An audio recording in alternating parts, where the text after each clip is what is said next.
देखिए सर, इससे पहले लेक्चर में हम ये सारी चीज़ें पढ़ चुके हैं इनर प्रोडक्ट स्पेस में, ठीक है ना। ये लास्ट टॉपिक ये पढ़ा था हमने इनर प्रोडक्ट स्पेस का। इनर प्रोडक्ट स्पेस ये डिस्टेंस को पढ़ दिया था। अब इसी से आगे लेक्चर को कंटिन्यू कर रहे हैं हम। आज सबसे पहले ज़रा समझते हैं, पहले ऑर्थोगोनल सेट के बारे में समझते हैं, फिर उसके एग्जाम्पल पढ़ेंगे। कुछ पीछे जो हमने वो पढ़े थे, जो इनर प्रोडक्ट स्पेस के कुछ एग्जाम्पल बचे हैं, फिर उसके बाद उनको करेंगे, ठीक है। पहले ज़रा ऑर्थोगोनल सेट्स के बारे में समझ लेते हैं। एक्चुअली ऑर्थोगोनल सेट होता क्या है, पहले मैं आपको उसको समझाऊं। तो ऑर्थोगोनल सेट जो होता है, किसे कहते हैं ऑर्थोगोनल सेट? अगर अल्फ़ा और बीटा कोई दो वेक्टर आपने उठाए, अल्फ़ा और बीटा सेपरेटली आपने आईपीएस से उठाए, ठीक है, बिलोंग्स टू वीएफ। ये वीएफ क्या है? इनर प्रोडक्ट स्पेस है, ठीक है। इनर प्रोडक्ट स्पेस के दो वेक्टर आप उठाते हैं, ठीक है। इनर प्रोडक्ट स्पेस के अल्फ़ा और बीटा दो वेक्टर उठाते हैं, वो आपस में क्या कहलाएंगे? ऑर्थोगोनल कहलाएंगे। अल्फ़ा बीटा तो आपने आईपीएस वी से उठाए है ना। क्या कहूँगा मैं? Alpha comma beta belongs to V. V क्या है? आईपीएस है। आईपीएस क्या होता है? वी क्रॉस वी से एक एफ में मैपिंग जो कुछ प्रॉपर्टी को रखती है, ठीक है। अगर मैं कहूँ अल्फ़ा ऑर्थोगोनल टू बीटा, ठीक है, अल्फ़ा ऑर्थोगोनल टू बीटा, ये परपेंडिकुलर का साइन होता है, ठीक है, परपेंडिकुलर का साइन भी होता है, अभी करते हैं इसको भी, ठीक है। तो अल्फ़ा ऑर्थोगोनल हो जाएगा बीटा के, कब? जब आप कह दें इनका इनर प्रोडक्ट क्या आ जाए? जीरो आ जाए। अल्फ़ा और बीटा यदि आपके पास जीरो आ जाता है तो आप कह देंगे ये क्या है? ऑर्थोगोनल है। अल्फ़ा और बीटा ऑर्थोगोनल कहलाएंगे कब? जब आप कह दें अल्फ़ा बीटा का इनर प्रोडक्ट जीरो आ जाए।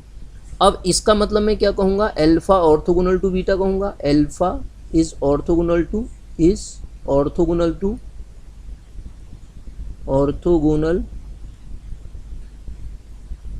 टू बीटा, यही पढ़ूंगा मैं इसको। अब सर देखिए, ये सिमेट्रिक प्रॉपर्टी होती है, ये ऑर्थोगोनलिटी जो होती है ना, सिमेट्रिक होता है। ऑर्थोगोनलिटी जो है, अल्फ़ा ऑर्थोगोनल टू बीटा है, तो इसका मतलब क्या होगा? आप जान रहे हैं, alpha comma beta is equal to zero होगा। अब इसका अगर हम बार ले लेते हैं तो बार लेके फ़र्क तो कुछ पड़ेगा नहीं। अल्फ़ा कॉमा बीटा का बार अगर मैं ले लेता हूँ तो आपको जीरो का बार मिलेगा राइट हैंड साइड में। तो अल्फ़ा कॉमा बीटा का बार हमने बाई कॉन्जुगेट सिमेट्री, इसको क्या लिख सकता हूँ मैं? Beta comma alpha, this is equal to zero bar. तो इसका मतलब क्या हो जाएगा? ये और जो ऑर्थोगोनलिटी प्रॉपर्टी है, दो वेक्टर ऑर्थोगोनल है, अल्फ़ा बीटा अगर जीरो आता है तो बीटा अल्फ़ा भी क्या आएगा? जीरो आएगा, ठीक है। पहली बात तो ये हुई। दूसरी बात, अगर मैं आपसे बात करूं के टाइम अल्फ़ा कॉमा बीटा, इसको समझा रहा हूं मैं। देखिए, के टाइम अल्फ़ा कॉमा बीटा निकालना चाह रहा हूं। यदि अल्फ़ा और बीटा ऑर्थोगोनल है, अल्फ़ा और बीटा ऑर्थोगोनल है, मतलब क्या हुआ? अल्फ़ा बीटा बराबर जीरो। तो के टाइम अल्फ़ा बीटा क्या हो जाएगा? बाय लीनियरिटी प्रॉपर्टी के बाहर आ जाएगा, लीनियरिटी प्रॉपर्टी से अंदर क्या बचेगा? Alpha comma beta. के ये आपका नॉन जीरो कॉन्स्टेंट है, यहाँ पे मैं क्या कह रहा हूँ? के यानी नॉन जीरो कॉन्स्टेंट की बात कर रहा हूँ, तो ये जीरो मिल जाएगा। जीरो पे तो जीरो मिलेगा ही मिलेगा। अगर नॉन जीरो कांस्टेंट है तो के ए भी ऑर्थोगोनल हो जाएगा। मैं कह सकता हूँ के ए इज ऑर्थोगोनल टू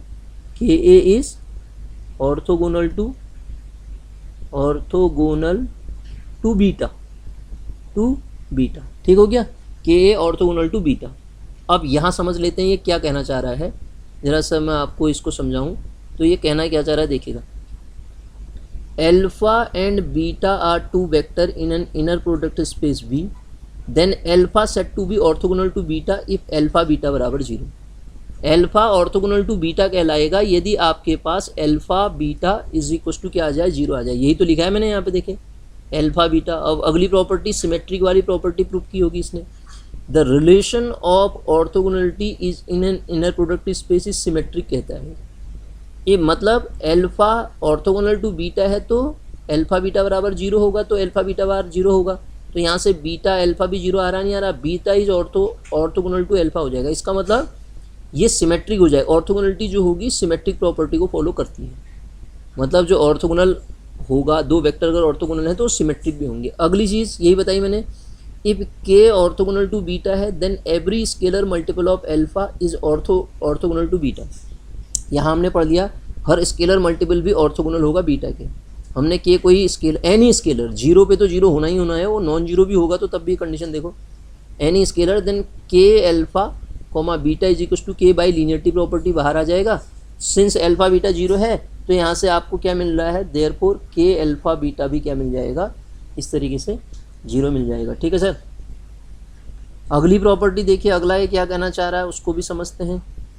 ठीक है, फिर एक प्रॉपर्टी और लिखता है वो क्या कहता है नीचे, उसको समझिए।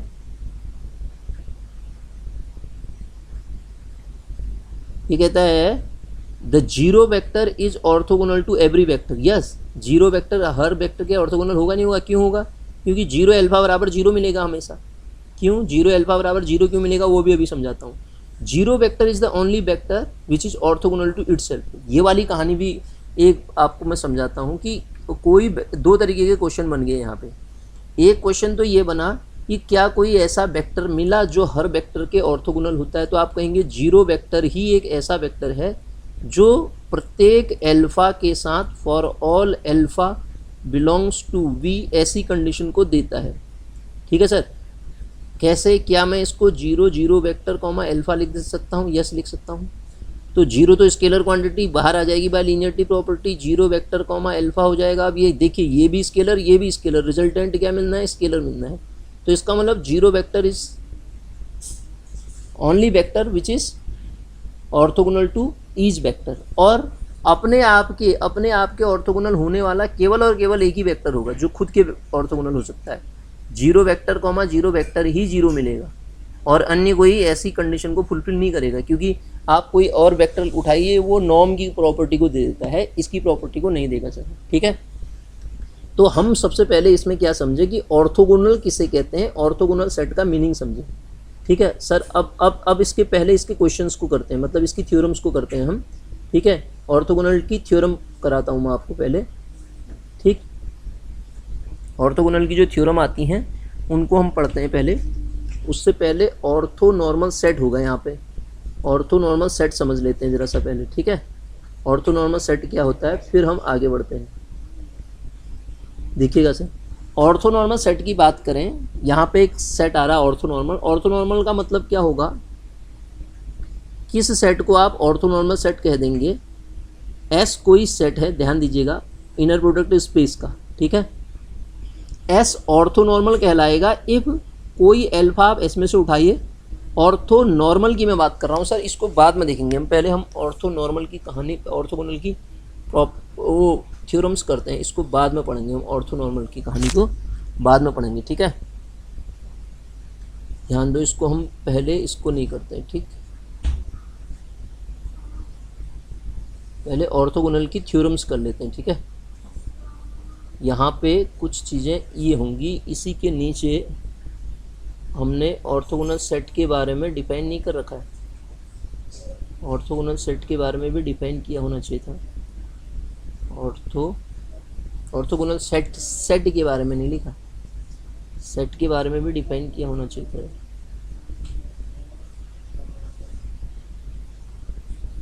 Finite dimensional inner product space, V Euclidean space, unitary space, ये तो हम कर चुके हैं। कॉन्जुगेट सिमेट्री वाली प्रॉपर्टी को हम कर चुके हैं। तो चलो छोड़िए, हम इसकी थ्योरम्स को करते हैं। ठीक है, थ्योरम क्या है देखिएगा,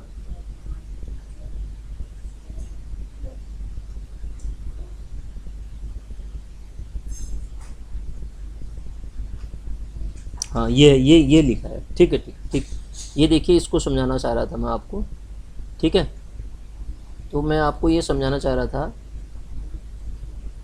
कि अल्फा कोई वेक्टर है। देखिएगा, alpha is set to be orthogonal to a set S, किसी सेट एस के ऑर्थोगोनल कहलाएगा if it is orthogonal to each vector in S. Similarly two subspace are called orthogonal if every vector in each is orthogonal to every vector in other. मतलब क्या कहना चाह रहा है ये आपको बताता हूँ मैं। ये कहना चाह रहा है, अल्फा कोई वेक्टर आपने वी से उठाया। ठीक है, वी से उठाया। ठीक है, अल्फा क्या कहलाएगा, orthogonal to a set S, S के साथ ऑर्थोगोनलिटी कहलाएगी अल्फा की। एस क्या लिया मैंने, इसके अंदर मैंने कहा alpha 1, alpha 2, alpha 3 up to and so on, alpha n element है मान लेते हैं। ठीक है, अल्फा n एलिमेंट है। तो ये अल्फ़ा जो वी का मेंबर है एस के साथ ऑर्थोगोनल कहलाएगा कब, जब ये अल्फ़ा कॉमा प्रत्येक अल्फ़ा आई के साथ क्या दिखा दे, ऑर्थोगोनलिटी दिखा दे। फॉर ऑल आई अल्फ़ा आई किसके मेंबर हैं आपके पास, एस के मेंबर है। प्रत्येक के साथ अगर दिखाता है तो ये क्या कहलाएगा, वो ईज हर वेक्टर के साथ दिखाना चाहिए इसमें, ठीक है, हर वेक्टर के साथ। अब ये दो सब स्पेस के बारे में बोल रहा है, यहाँ पे क्या बोल रहा है, टू सब स्पेस आर कॉल्ड ऑर्थोगोनल, दो सब स्पेस ऑर्थोगोनल कहलाएंगे अगर उसके प्रत्येक वेक्टर, वहाँ पे अल्फा बीटा के फॉर्म में लो, प्रत्येक वेक्टर एक दूसरे के साथ ऑर्थोगोनलिटी शो कर देंगे तो वो सब स्पेस भी ऑर्थोगोनल कहलाएंगे सर। अगली चीज़ क्या बोल रहा है, इसको समझाता हूँ मैं आपको। सेकेंड फॉर्म क्या बोल रहा है, फिर हम क्वेश्चन को करते हैं। ये क्या कहना चाह रहा है, let S be a set of vector in an IPS inner product space V, then S is set to be orthogonal set set provided that any two distinct vector in S are orthogonal। मतलब क्या हुआ इसका, आपने कहा कि ये जो set लिया था S, यहीं पे लिख के हम बताते हैं S is equal to alpha one comma alpha two up to N so on alpha n मैंने सेट लिया।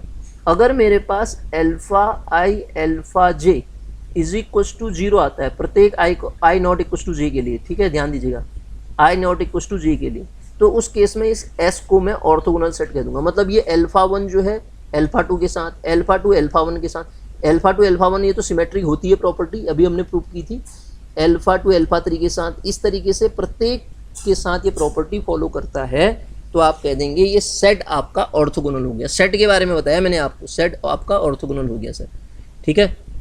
यहाँ पे सेट की ऑर्थोगोनलिटी भी होगी, और दूसरा मैंने क्या कह दिया कि ये यहाँ पे ये कंडीशन भी बता दी कि अल्फा प्रत्येक के साथ ऑर्थोगोनलिटी कैसे शो करेगा। और दो सब स्पेस ऑर्थोगोनल कब होंगे, जब इसके प्रत्येक, ये एक सब स्पेस है मान लेते हैं W1, दूसरा सब स्पेस है मान लेता हूँ मैं W2, इसके प्रत्येक वेक्टर और इसके प्रत्येक वेक्टर आपस में ऑर्थोगोनलिटी प्रॉपर्टी को फॉलो करेंगे तो वो सब स्पेस भी क्या हो जाएंगे, ऑर्थोगोनल हो जाएंगे। अब ये थ्योरम बड़ी इंपॉर्टेंट है, इसको समझाता हूँ मैं आपको, ये क्या कहना चाह रही देखना, ठीक है, एग्जाम में पूछी जाती है इस थ्योरम का, हम प्रूव कर रहे हैं। थ्योरम क्या कह रही है, पहले थ्योरम समझ लेते हैं। थ्योरम क्या कहना चाह रही है, एस कोई सेट है, alpha one to alpha M vector रखता है, बी ऑर्थोगोनल सेट। अब आपको ऑर्थोगोनल सेट मिल गया, इसका मतलब आप ये समझते हैं कि इसके प्रत्येक अल्फ़ा आई अल्फ़ा जे आपस में क्या होंगे, ऑर्थोगोनलिटी प्रॉपर्टी को फॉलो कर रहे होंगे। ऑफ नॉन जीरो वेक्टर, ध्यान दीजिएगा, नॉन जीरो वेक्टर्स का कलेक्शन है ये in an IPS B, if beta is in V, beta कोई दूसरा आप वी का मेंबर लेते हैं, is linear span of S, then beta ऐसा होगा, beta is linear span of S. Linear span का मतलब एस के फाइनाइट नंबर ऑफ मेंबर से अगर आपका प्रत्येक वेक्टर वी का जनरेट हो जाता है तो उसको आप लीनियर स्पान कहते हैं, एल एस बराबर वी कहते हैं। लीनियर स्पान मतलब जनरेट हो जाना चाहिए, ठीक है, फाइनाइट से। लीनियर स्पान पे हम बाद में समझेंगे, पहले आप देखिए इस थ्योरम को मैं प्रूव कराता हूँ। ये कहना चाह रहा है, इसमें जो दिया है इसने, पहले उसको लेता हूँ मैं, बीटा एल एस में बिलोंग कर रहा है, beta belongs to L S, यही तो बोला इसने। If a vector beta is in V is an in linear span of S, मतलब beta belongs to L S, beta L S में बिलोंग करता है। अब सर ध्यान दीजिएगा, बीटा एल एस में बिलोंग करता है तो इसका मतलब एल एस का मतलब बीटा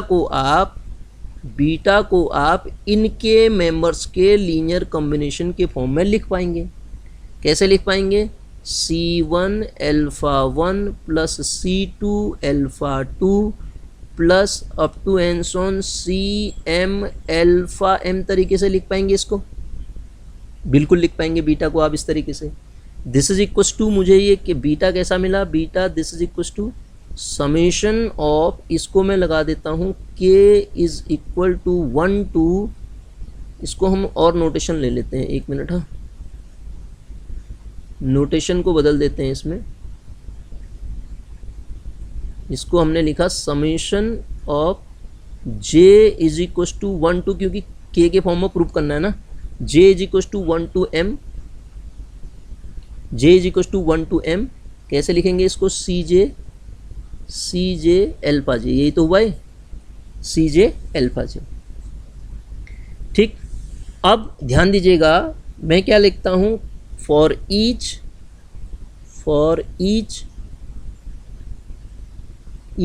के जो वेक्टर है आपका, के कहाँ 1 to m के बीच में लाई करता है। For each k belongs to 1 to m, beta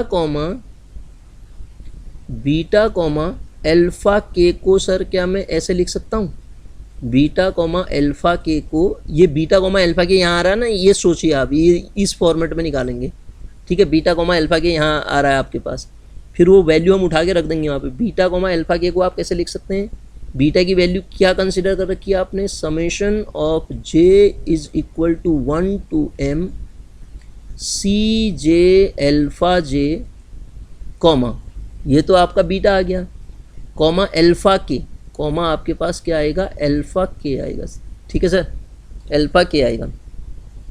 अब यहाँ पे हम जब लीनियरिटी प्रॉपर्टी लगाएंगे ना, मैं आपको ऐसे समझाता हूँ, देखिए C1 alpha 1 plus C2 alpha 2 comma alpha 3 है। जब आप इसमें लीनियरिटी प्रॉपर्टी लगाते हैं, सेट आपको ऑर्थोगोनल दे रखा है, इस बात का ध्यान रहे। C1 अल्फा 1, अब यहाँ पे ये कह रहा है अल्फा के के साथ कह रहा है, अल्फा के लिखा गया है, यहाँ ध्यान दीजिए। के का मतलब क्या होगा, के की वैल्यू 1 भी होगी, 2 भी होगी, 3 भी होगी, बहुत सारे होंगे। तो ये जो अगर मैं C1 अल्फा 1 ये लिखता हूँ, C1 अल्फा 1 अल्फा के, ध्यान से इस बात को समझिएगा, plus by linearity property C2 alpha 2 comma alpha के होगा।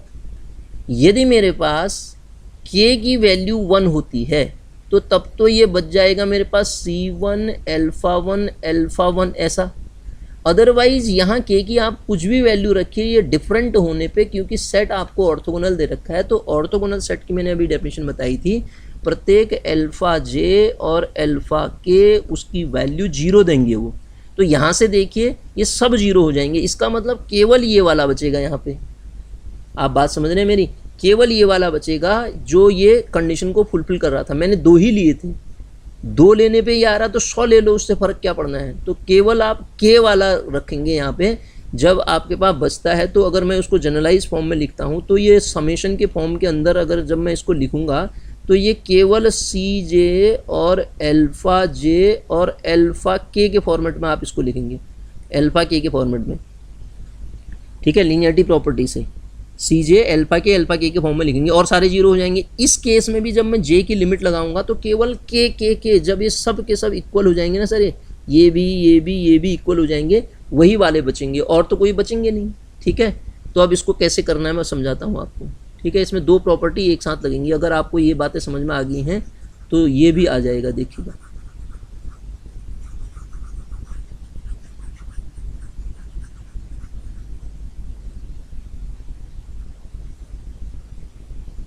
देखिए यहाँ दिस इज इक्वल टू, पहले ये ब्रैकेट के अंदर समेशन को तो आप ऐसे ही रहने दो, जे बराबर 1 to m भी ऐसे ही रहने दो।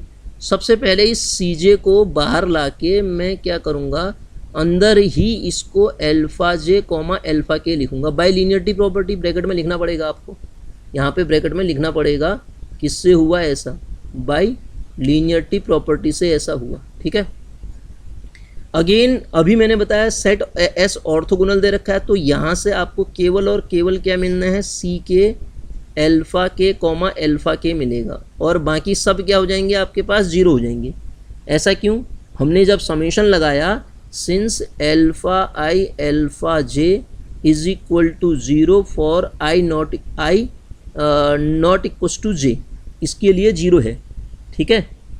आई नॉट इक्वल टू जे के लिए 0 आएगा ना, और इसके जो बचेगा केवल यही बचेगा। मैंने अभी 2 में लीनियरिटी लगा के आपको समझाया था ये, ठीक है। और अगली कंडीशन क्या है मेरे पास, तो इसका मतलब इसकी जो वैल्यू मिली मुझे, क्या मिली, बीटा कॉमा अल्फा के जो मिला सर मुझे, वो किसके बराबर मिल गया, सी के अल्फा के को क्या कहते हैं आप, नॉर्म ऑफ अल्फा के स्क्वायर कहते हैं, हाँ या ना, बिल्कुल कहते हैं सर।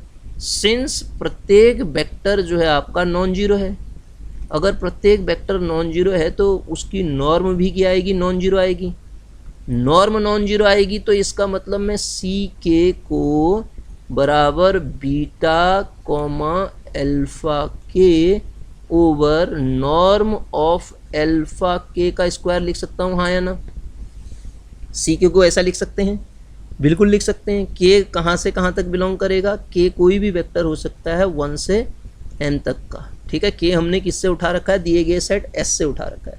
सिंस यहाँ पे हमें S क्या दे रखा है, S is equal to alpha 1 alpha 2 alpha k given है, ठीक है, S गिवन है। अब सर देखिए, इसको इक्वेशन 1 माना था हमने, A माना था, इसको इक्वेशन A ले लेते हैं। अब ये इसको मैं k के फॉर्मेट में भी लिख सकता हूँ, कोई दिक्कत नहीं है। तो इस केस में J लिखो या K लिखो एक ही बात हुई ना। अगर आप K लिखेंगे तो इक्वेशन 1 को आप इस तरीके से भी तो लिख सकते हैं, कैसे, समेशन ऑफ, क्या लेफ्ट हैंड साइड में क्या है, बीटा है, beta is equal to summation of k is equal to 1 to m c k alpha k, this is equal to summation of k is equal to 1 to m c k alpha, c k की value निकाल दी हमने, सी के की value तो हम निकाल चुके हैं ना, अभी तक हम वही तो कर रहे थे, सी के की वैल्यू ही निकाल रहे थे। तो सी के की वैल्यू कितनी आ रही है, बीटा कॉमा अल्फा के अपॉन नॉर्म ऑफ अल्फा के का स्क्वायर इनटू यहाँ पे कितना है, अल्फा के, ठीक है, अल्फा के। और यही हमें प्रूफ करना है, देखो बीटा इज इक्वल टू जो प्रूफ करना था वो यही तो है शायद, ठीक है, बीटा इज इक्वल टू हमें यही क्वांटिटी प्रूफ करनी है। देखिए अगर ऐसा है ऑर्थो, ये बीटा इज इक्वल टू यही तो प्रूफ करना है, तो इस तरीके से इस क्वेश्चन को हम सॉल्व कर लेंगे सर, ठीक है।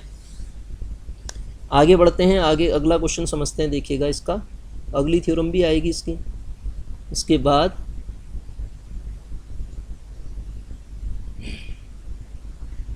अगली थ्योरम ये है इसकी, ठीक है, ऑर्थोगोनल सेट के लिए ही है, इसको भी करते हैं हम पहले। ये थ्योरम क्या कह रही है हमसे, ये थ्योरम कह रही है any orthogonal set of non zero vector in an IPS V is linearly independent. कोई भी ऑर्थोगोनल सेट आप इनर प्रोडक्ट स्पेस का उठाइए तो आप पाएंगे कि वो लीनियरली इंडिपेंडेंट है, ठीक है, कैसा है, लीनियरली इंडिपेंडेंट है। तो उठाते हैं इसको प्रूफ करने के लिए, हम देखें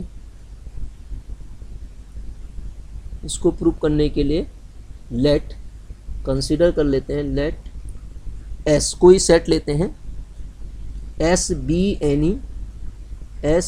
एनी कैसा, ऑर्थोगोनल सेट, और ऑर्थोगोनल सेट माना एस क्या है, कोई ऑर्थोगोनल सेट है सर।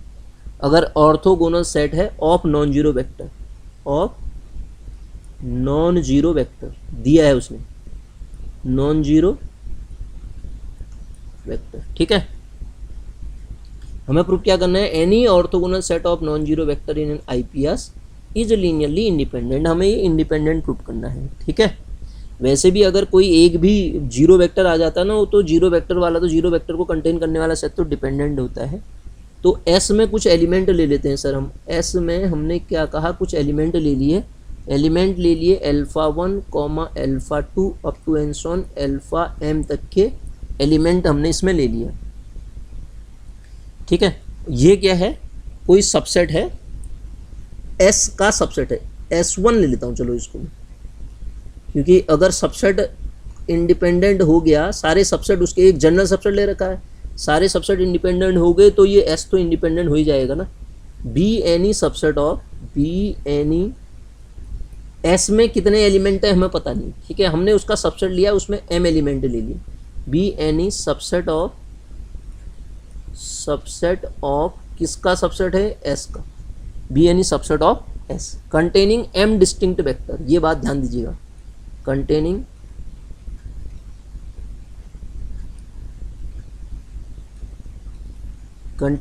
m डिस्टिंक्ट वेक्टर, मैंने m ही लिखा है यहाँ पे, m distinct vector, m distinct vector, ठीक है। ये कैसा है, m डिस्टिंक्ट वेक्टर को रखने वाला कोई सेट है, ठीक है। अब ये m डिस्टिंक्ट वेक्टर को रखता है सच दैट, अब लीनियरली इंडिपेंडेंट प्रूव करने के लिए हम क्या लेते हैं, लीनियर कॉम्बिनेशन लेते हैं, उसको जीरो के बराबर रखते हैं, such that summation of j is equal to 1 to m c j alpha j, this is equal to क्या होगा, अभी हमने लिया था C1 alpha 1 plus C2 alpha 2 plus up to and so on CM alpha M is equal to 0 vector, ठीक है। और ये जो आपके पास ये आगे इक्वेशन 1 हम इसको ले लेते हैं। Now summation of j is equal to 1 to m c j alpha j comma alpha k की मैं वैल्यू निकाल लेता हूँ। क्यों निकाल रहा हूँ अभी समझाता हूँ।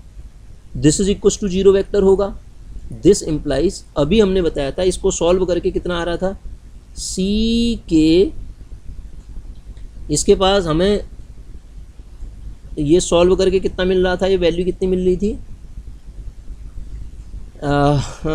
ये मिल रही थी सर हमको सी के, दोबारा सॉल्व नहीं कर रहा हूँ मैं इसको, सी के अल्फ़ा के तो मिल रहा था, लीनियरिटी प्रॉपर्टी लगाओ फिर सम लगा के बाहर ले आओ, ऑर्थोगोनल सेट दिया ना, ये देखिए सेट क्या दिया, ऑर्थोगोनल देखा, तो प्रत्येक अल्फ़ा जे 0 होंगे, जो सेम वाला है वो बच जाएगा।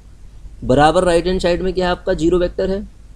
अब आप देखिएगा यहाँ से सी के ये आएगा नॉर्म ऑफ अल्फ़ा के का square, this equal to 0 vector, 0 आएगा मतलब दिस इक्वल टू सी के। अब ये 0 वेक्टर नहीं होगा सर, क्योंकि ये क्वांटिटी कैसी है आपकी, स्केलर क्वांटिटी है, तो ये 0 हो जाएगा ये, ठीक है।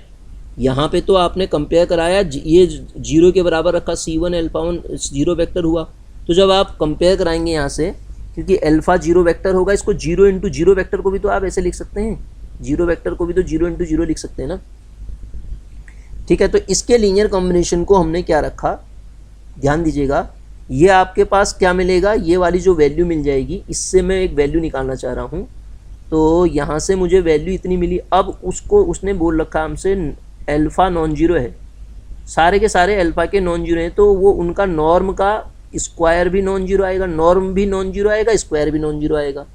इसका मतलब ये जो वैल्यू है ना अल्फ़ा के वाली, अल्फ़ा है हाँ सर, ये अल्फ़ा के, ये तो नॉन जीरो आ गया, यहाँ पे ध्यान दीजिएगा, ये क्वांटिटी क्या मिल गई आपको, नॉन जीरो मिल गई। इसका लीनियर कॉम्बिनेशन जो है 0 के बराबर रखा, तो उसमें आपके पास अल्फ़ा तो नॉन जीरो आया, अल्फ़ा तो क्या आया, नॉन जीरो आया, मिला क्या मुझे, c k into norm of alpha k square is equal to 0, this quantity is not equal to 0, that's why product 0 है, वो तो 0 है नहीं, तो सी के को 0 होना पड़ेगा, क्या होना पड़ेगा, सी के को 0 होना पड़ेगा, तो सी के क्या आ गया, 0 आ गया। तो यहाँ से मुझे ये प्राप्त हुआ कि S1 जो कि सबसेट है S का, वो क्या आ गया, Li आ गया।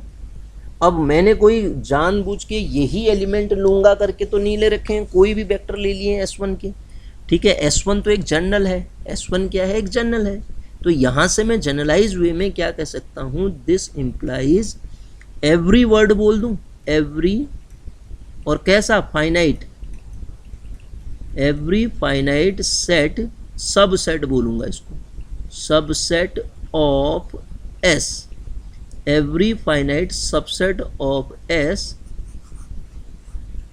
क्या बोलेंगे हम इसको, एवरी फाइनाइट सबसेट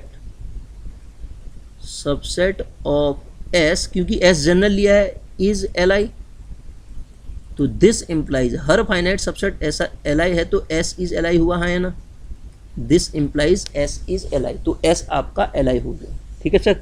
तो इस तरीके से हम इस थ्योरम को समझेंगे, ये थ्योरम होगी हमारी लीनियर ऑर्थोगोनल की, ठीक है सर। अब आगे आते हैं, हम आगे समझते हैं, अब समझेंगे ऑर्थोनॉर्मल सेट को। तो ऑर्थोनॉर्मल सेट क्या हुआ, मान लेता हूँ मैंने कोई सेट लिखा यहाँ पे S is equal to alpha 1 alpha 2 dot dot alpha n तक का सेट लिखा। अगर प्रत्येक alpha i alpha j is equal to मुझे 0 मिले, पहली कंडीशन, और i not equal to j के लिए, और जब i और j बराबर हो जाएं, जब i और j बराबर हो जाएं तो वो 1 मिल जाए, मतलब नॉर्म ऑफ अल्फ़ा स्क्वायर मिलेगा ना, इज इक्वल टू 1, मतलब नॉर्म ऑफ अल्फ़ा बराबर 1 मिल जाए।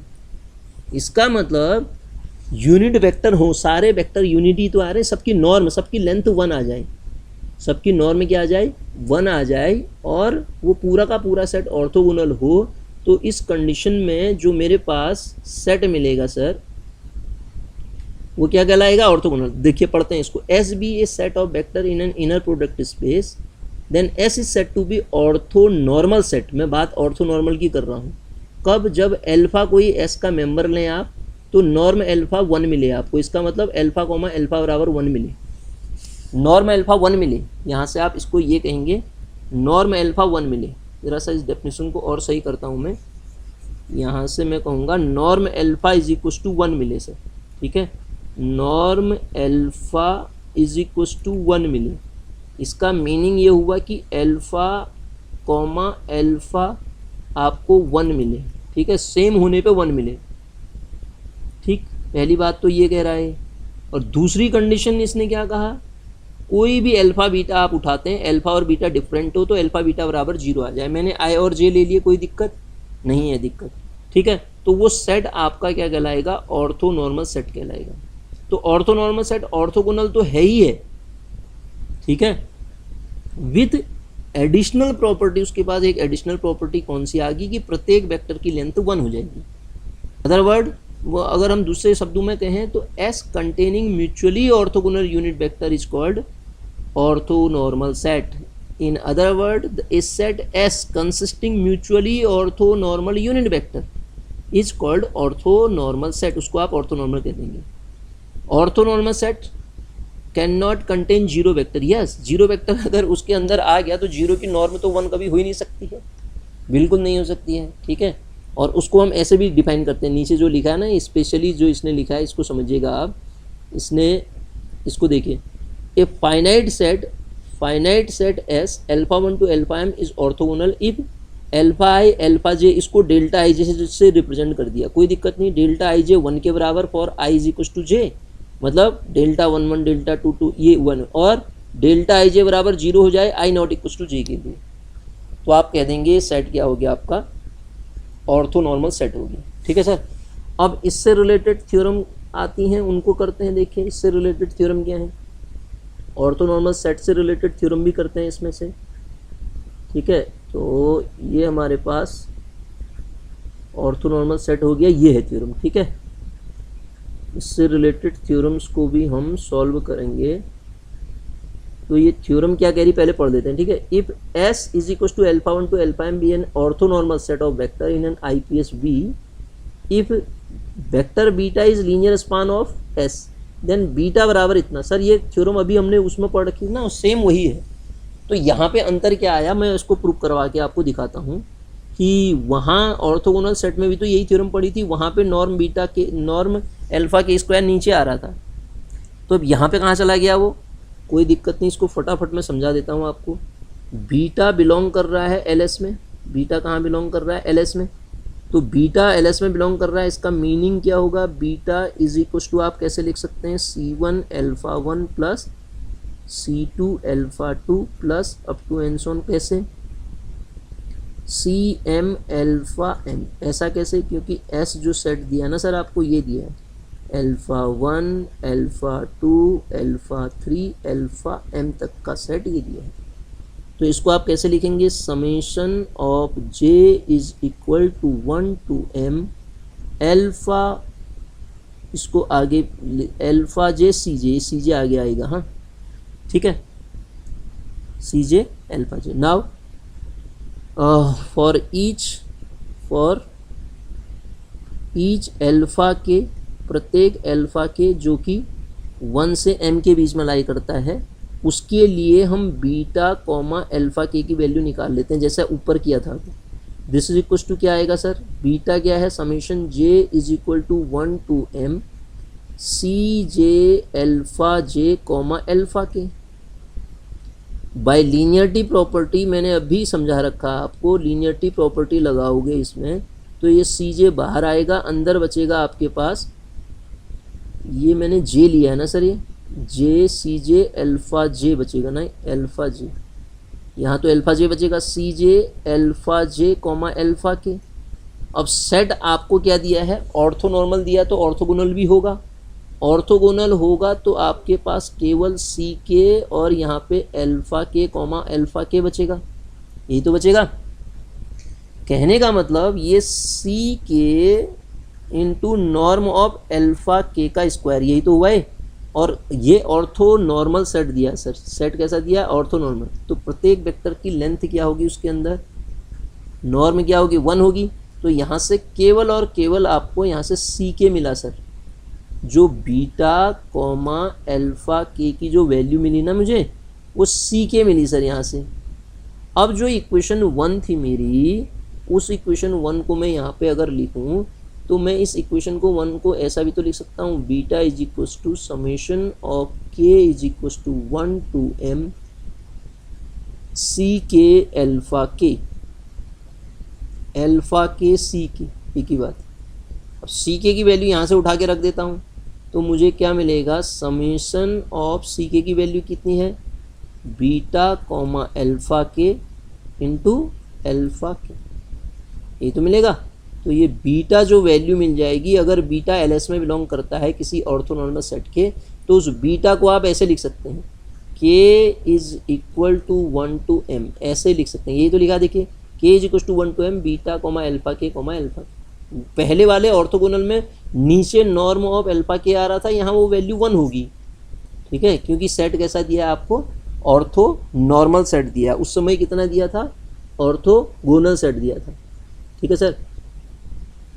तो ये तो ऑर्थोगोनल की कहानी होगी। अब हम करते हैं कुछ क्वेश्चन हमारे पिछले छूटे हुए हैं, जो उनको सॉल्व करने की कोशिश करते हैं, ठीक है। जैसे ये क्वेश्चन है, इसको सॉल्व करते हैं। ये क्वेश्चन क्या कहना चाह रहा है, ध्यान से समझिएगा। So that we can always define an inner product on a finite dimensional vector space. हर फाइनाइट डायमेंशनल वेक्टर स्पेस के लिए आप इनर प्रोडक्ट को, so that we can always define an inner product for finite dimensional vector space, real और complex. चाहे real हो तब भी आप उसके लिए एक इनर प्रोडक्ट डिफाइन कर पाएंगे, चाहे वो कॉम्प्लेक्स हो तब भी, तो कोई दिक्कत नहीं है, आप उसके लिए इनर प्रोडक्ट डिफाइन कर लेंगे सर, ठीक है।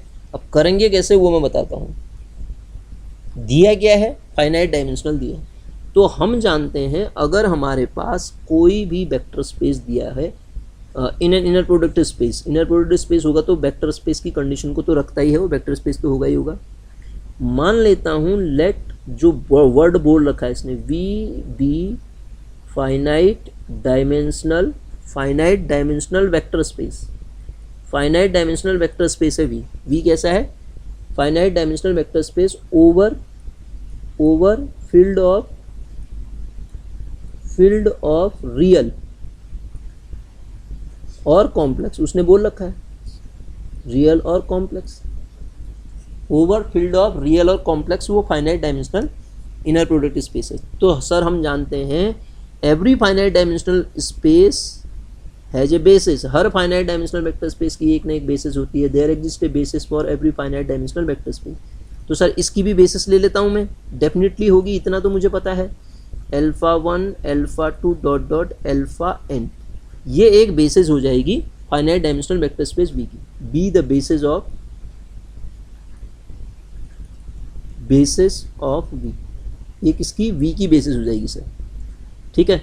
और हम ये भी जानते हैं प्रत्येक मेंबर कोई भी आप अल्फा कॉमा बीटा वी में से उठाते हो तो प्रत्येक वेक्टर वी का, चाहे वो अल्फा हो चाहे वो बीटा हो, आप उसको b1 alpha 1 plus b2 alpha 2 plus dot dot bn alpha n comma alpha बराबर a1 alpha 1 plus a2 alpha 2 up to and so on an alpha n तरीके से लिख सकते हैं। और ये एक्सप्रेशन यूनिक होता है, प्रत्येक वेक्टर को v के बेसिस के लीनियर कॉम्बिनेशन में आप लिख पाते हैं। और ये जो स्केलर होते हैं ना सर, यूनिक होते हैं। अल्फा के लिए ये स्केलर आपने यूज़ कर रखे हैं, बीटा के लिए यूज़ कर रखे हैं, तो ये अब गामा और कोई अन्य वेक्टर के लिए यूज़ नहीं होंगे स्केलर, ठीक है।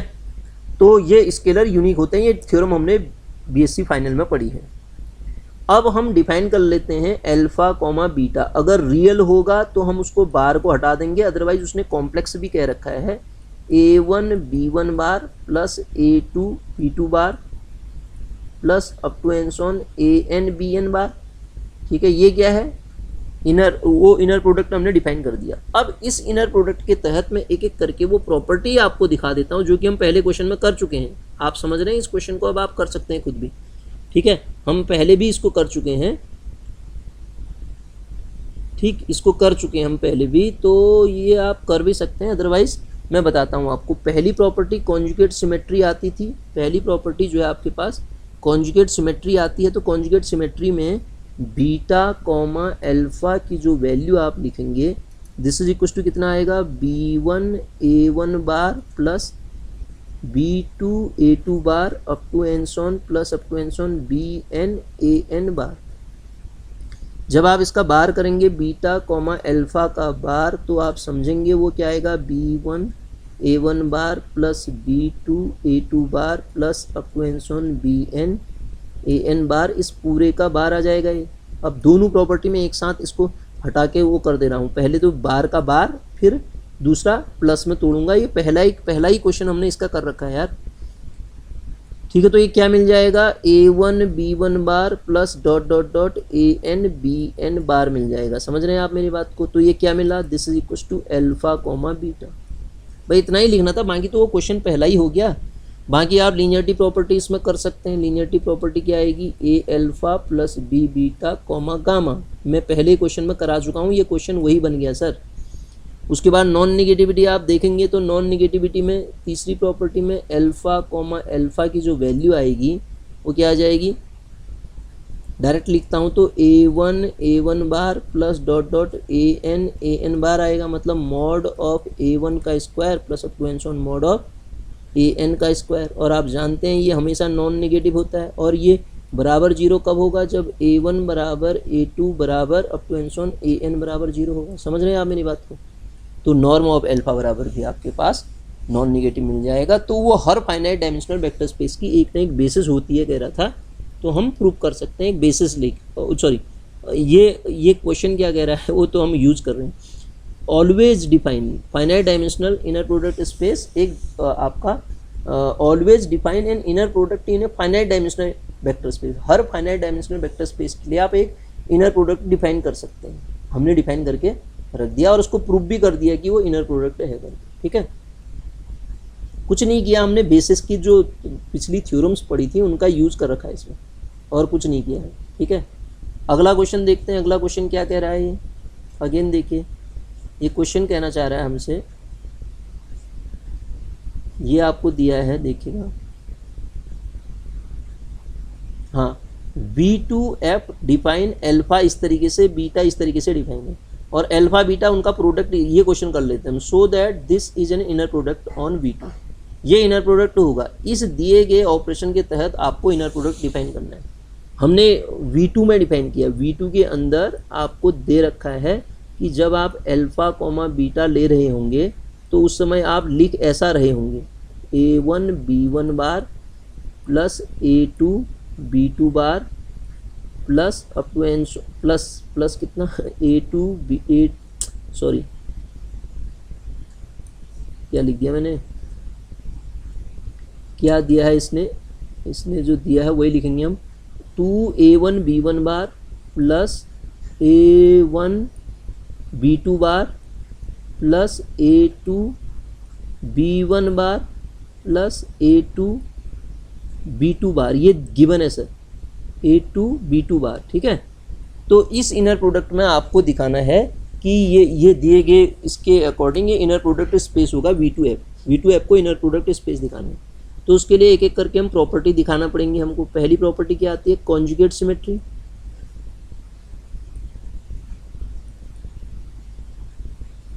कॉन्जुगेट सिमेट्री, तो कॉन्जुगेट सिमेट्री के लिए क्या लेके चलूंगा मैं, बीटा कॉमा अल्फा का बार लूंगा सर। देखिएगा बीटा कॉमा अल्फा का बार आप जब लिखेंगे तो आपको क्या मिलेगा, 2B1 अब पलट जाएगा ना, B1 A1 bar plus B1 A1 बार के बाद ये क्या आएगा, B1 अगला B1 हो जाएगा, यहाँ पे A2 बार हो जाएगा, यहाँ पे B1 A2 बार, यही होगा ना, B1 A2 bar plus B2 A1 बार हो जाएगा, देखिएगा आप, प्लस A2 B2 बार हो जाए, A2 B2 बार होगा ये। A2 बार B2 हो जाएगा, ये A2 बार B2 हो जाएगा, B2 और आपके पास A1 बार, सही लिखा ना, ठीक हो गया। इस टोटल का बार लिखेंगे आप। जब आप प्रॉपर्टी का यूज करेंगे इसमें तो ये क्या होगा देखिएगा, 2 का बार तो 2 ही होता है, ये B1 बार हो गया A1 बार का बार, प्लस ये B1 बार हो गया ये A2 बार का बार, प्लस ये B2 बार हो गया ये A1 बार का बार, प्लस ये A2 बार का बार और ये B2 बार हो गया। तो अब आप इसको सॉल्व करिएगा, क्या आएगा, 2B1 बार A1 plus A2 B1 bar plus A1 B2 bar plus A2 B2 बार, ये देखिए A2 B2 बार, यही तो मिल गया है। ये क्या हो गया, अल्फा कॉमा बीटा के बराबर मिल गया, अल्फा कॉमा बीटा के बराबर मिल गया। कॉन्जुगेट सिमेट्री तो होगी। अब आते हैं इसकी लीनियरिटी प्रॉपर्टी चेक करते हैं इसमें, ठीक है। क्वेश्चन हट गया, क्वेश्चन देखना पड़ेगा ना उसमें। लीनियरिटी प्रॉपर्टी चेक करते हैं। सेकंड प्रॉपर्टी को यहीं पे लिख देता हूँ मैं। इसकी जो सेकंड प्रॉपर्टी होगी, सेकंड प्रॉपर्टी लीनियरिटी प्रॉपर्टी जब हम चेक करेंगे तो उसमें A कॉमा B आप फील्ड से उठाएंगे, ठीक है, A कॉमा B फील्ड से उठाएंगे। अब तीसरा एक वेक्टर चाहिए ना मुझे, गामा इज इक्वस टू, उसको कैसा लिखूंगा, C1 कॉमा C2। यहाँ पे अल्फा बीटा तो A1 B1 के फॉर्म में दे रखे हैं क्योंकि ऑर्डर्ड पेयर का दे रखा है। तो सर जब आप A alpha plus B beta comma gamma उठा रहे होंगे तो इसकी वैल्यू क्या लिख रहे होंगे, दिस इज इक्वस टू आपके पास क्या मिलेगा, इसको पूरा लिखता हूँ मैं, देखिएगा A, आप इसको A alpha plus B beta comma gamma direct लिख देंगे, इसको A alpha comma B beta comma gamma, this is equals to क्या होगा बताइए फिर। अब आप गामा के वेक्टर अलग आ गए तो क्या आ जाएगा, 2 टाइम, यहाँ से देखिए B1 A1 बार, B1 मतलब गामा वाले का, गामा वाले का क्या है, C1 है, 2 टाइम क्या बोलता है, यहाँ से देखिए 2 टाइम A1 B1 बार, 2 टाइम A1 B1 बार का मतलब क्या होगा, 2 टाइम A1 A1, पूरा लिखना पड़ेगा पहले मेरे को ये, चलो करते हैं फिर, इसको पूरा ही करना पड़ेगा ये, नहीं तो गड़बड़ हो जाएगी इसकी, ठीक है। मैं कैलकुलेशन से बचना चाह रहा था लेकिन बिना उसके होगा नहीं, ये समझा ही नहीं पाएंगे इसको, नहीं फिर आप, ठीक है। तो ये क्या हो जाएगा, A अल्फ़ा, सबसे पहले तो आप A alpha plus B beta निकालो तो आपको यहाँ से क्या मिलेगा sir, A1 plus A alpha plus B beta क्या मिलेगा, A1 प्लस B1, इतना तो कर ही सकते हैं, comma A2 plus B2, A2 plus B2 मिलेगा। अब मैं निकाल सकता हूँ यहाँ से A alpha plus B beta comma gamma. तो सर अब A alpha comma B beta comma gamma की वैल्यू, ये A1 मिल गया, ये B1 मिल गया। तो जब आप उसकी वैल्यू रखेंगे तो आपको क्या मिलेगा, 2 time A1 plus B1 into C1 बार, ठीक है, plus A1 plus B1 into C2 बार, इसने बोल रखा देखिए ये B2 बार, A1 B2 बार, प्लस अगले वाले में कितना आएगा, A2 प्लस B2 और यहाँ से क्या मिल जाएगा, C1 बार है ना, यहाँ देखिए ये वाले में, प्लस लास्ट वाले में क्या मिलेगा, लास्ट वाले में हमें मिलेगा A2 plus B2 comma C2 बार मिलेगा सर, ठीक है। अब आप इसको सॉल्व कर लीजिए। मैं A कॉमन ले लेता हूँ जहाँ जहाँ है, उसमें से पहला मुझे मिल जाएगा 2A C1 बार 2 प्लस यहाँ से देखो A1 2A1 C1 बार मिलेगा ना, 2A1 C1 बार, A1 C2 बार प्लस A2 C2 बार। इसी प्रकार B जब कॉमन लेंगे तो उसमें क्या मिलेगा, 2B1 C1 बार प्लस B1 C2 बार प्लस B2 C1 बार, ये देखिए यहाँ पे प्लस B2 C2 बार, बस ख़त्म कहानी। A तो ऐसे ही रहा, इसको आप क्या कहेंगे, अल्फ़ा कॉमा गामा हो गया, प्लस B ये क्या हो जाएगा, बीटा कॉमा गामा हो जाएगा सर। ठीक है, तो इसका मतलब सेकेंड वाली प्रॉपर्टी भी इसमें सेटिस्फाई हो रही है। अब थर्ड प्रॉपर्टी पे आते हैं हम। थर्ड प्रॉपर्टी हमसे क्या कहती थी, नॉन निगेटिविटी ना। नॉन निगेटिविटी को कैसे प्रूव करेंगे, देखिए एल्फा कॉमा एल्फा को मैं डायरेक्ट निकालता हूँ यहाँ से, तो 2a1 बार बाय डेफिनेशन, इससे ये है ना एल्फा कॉमा बीटा, ये देखिए इसका यूज़ कर रहा हूँ मैं। 2a1 बार प्लस अगला क्या आएगा आपके पास यहाँ से, a1 प्लस प्लस नहीं सॉरी, ये क्या मिलेगा मुझे, ये आपका अगला पार्ट इसमें जो आएगा वो आएगा 2a1 बार, फिर a1 a2 bar plus a2 bar plus a2 बार। तो सर ये वाली वैल्यू तो मॉड ऑफ a1 का स्क्वायर हो जाएगी मेरे पास, ठीक है ना, मॉड ऑफ a1 का स्क्वायर हो जाएगी ना। 2 से फ़र्क पड़ेगा नहीं वहाँ पे, है ना, हम उसको लिख सकते हैं इतना। ठीक, a1 बार एक्चुअली ये करेंगे ना, इसमें पहले 2a1 बार को मैं ऐसा लिख दूंगा, देखो sir a1 bar plus a1 बार लिख दूंगा, क्योंकि यहाँ पे ये इस फॉर्मेट का है ना, a2 बार, तो फिर उसमें कॉमन लिया जाएगा, तब हम इसको इस फॉर्म में तोड़ सकते हैं। a1 का स्क्वायर प्लस अगले वाले में क्या आ जाएगा, कॉमन ले लीजिए आप, a1 प्लस a2 देखिए आप इसमें, और ये आएगा a1 बार प्लस a2 बार। ठीक है, तो आप इसको कैसे लिखेंगे, ऐसा कर क्यों रहा हूँ मैं, ऐसा इसलिए कर रहा हूँ कि मॉड a1 स्क्वायर तो है ही है, प्लस ये क्या आ जाएगा a1 प्लस a2, और ये देखिए क्या आ जाएगा a1 प्लस a2 का बार। तो सर देखिए a1 के मॉड का स्क्वायर प्लस ये क्या आ गया, z बार क्या होता है a1 प्लस a2 के मॉड का स्क्वायर, और ये हमेशा नॉन निगेटिव मिलेगा सर। ठीक है, हमेशा कैसा मिलेगा, ये नॉन निगेटिव मिलेगा, प्रूव हो गया फिर। ठीक है, तो जरा सा लेंदी है, कैलकुलेशन है, आपको करना पड़ेगा इसको, कुछ नहीं है, एक बार करेंगे आ जाएगा समझ में। ठीक, अब देखिए ये क्वेश्चन अच्छा है, इसको करते हैं हम। यहाँ पे ये क्वेश्चन वाला क्या कहना चाह रहा है, इसको समझते हैं पहले। क्वेश्चन कहना चाह रहा है V be the vector space over F, then show that the sum of two inner product on V, sum of two inner product on V is an inner product on V। Inner product होगा, आपको दिया है दो inner product दे के मैं define करूंगा पहले उनको, तो उनका सम भी इनर प्रोडक्ट होगा, पहले ये प्रूव करना है। फिर is the difference of two inner product is again inner product, क्या डिफरेंस भी इनर प्रोडक्ट का इनर प्रोडक्ट होगा, पूछ रहे हो।